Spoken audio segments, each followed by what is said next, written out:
Where do I start?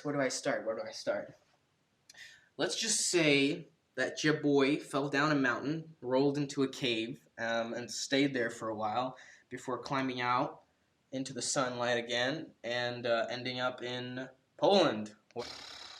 I find myself at a resort lake. Let me show y'all. Resort Lake here. This is like the party capital in the Krakow region. We're about 2 hours outside of Krakow right now. And there actually is. Also, check it out, egg cups up there. Anyway, we have a I don't even know, like a spiritual retreat, meditation kind of thingamajiggy going on. Without further ado, let's get started. I really hope this is in frame. I want to talk about a deep subject, okay? What do you actually want to achieve in life, and why do you want to do that? But to start, I want to talk about love. What is love? What is love? What is love? It is a feeling. It's an energy. It's a force. It can't be touched, and yet it can be felt. It can move you, and it carries a lot of weight, but it's weightless.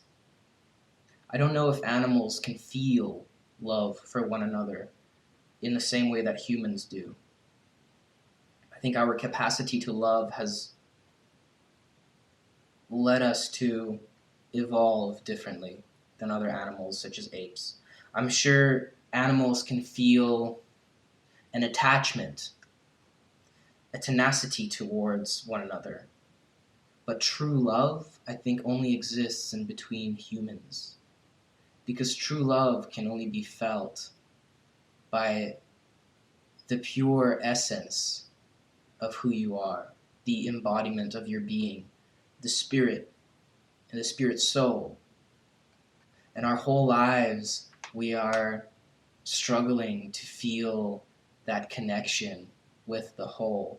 We feel fragmented, and we find this feeling of being whole when we come together with another person who loves us.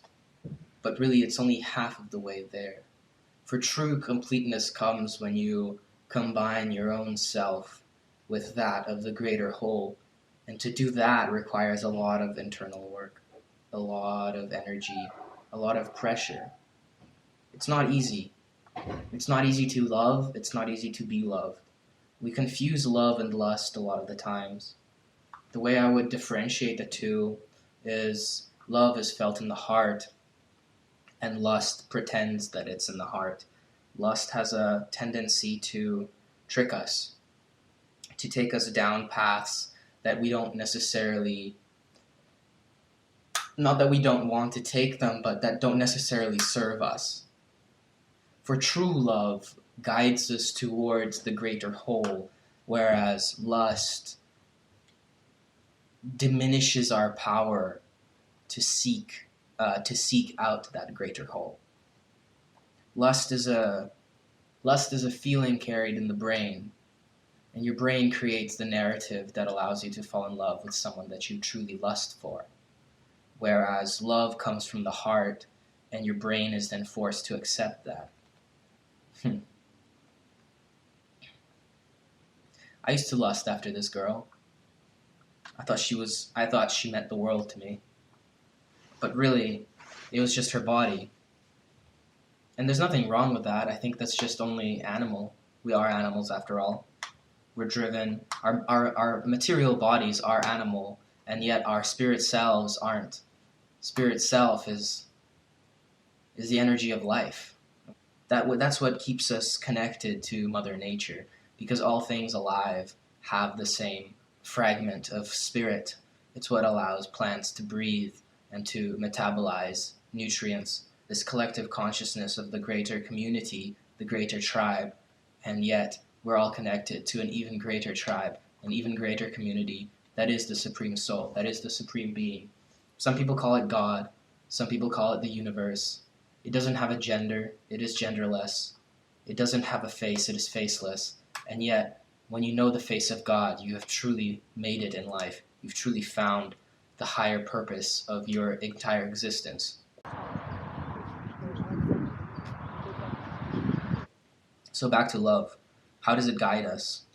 Love fuels your desire for life, whereas lust drains you of all your energy, chasing after something that keeps running away, chasing after something that doesn't truly fulfill you, chasing after something that doesn't want to be chased.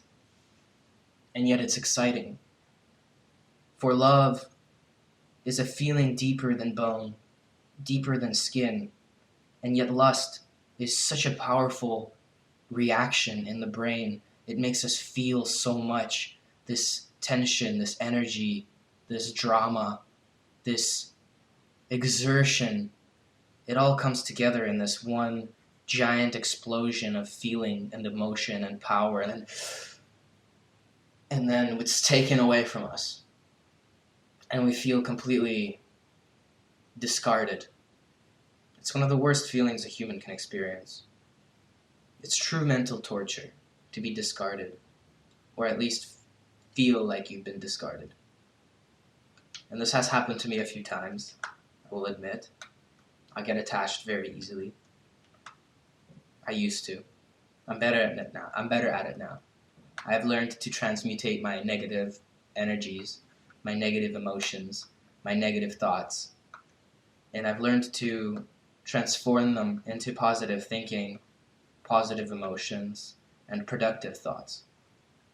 I've learned to take my lowest moments and moments of despair and anxiety and overthinking, and I've learned to transmutate those energies in the moment in order to fuel my step as I go through life. It's truly a wonderful thing that I've essentially taught it to myself. I'm 23 years old. It's taken me this long to come to realize that I can do this. And I'm very excited to begin sharing all of my knowledge with all of you. This has been the first episode of Jan Talks. I guess we'll call it Jan Talks. I would love to. I don't know what Jan Talks. It was Gucci Gang, editing Jan here, and I just heard that Jan Talks. Bro, all I hear is Jan Thoughts. So that's what we're gonna call it. Jan Thoughts. Thoughts about meditation. Jan thoughts about life. Jan thoughts about death. Jan thoughts about love. Jan thoughts about lust. Jan Thoughts.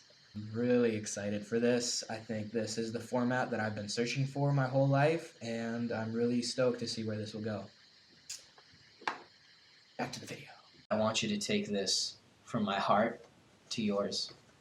I truly hope that the information that I will be sharing with you will formulate a complete change in your life and allow you to become your true self.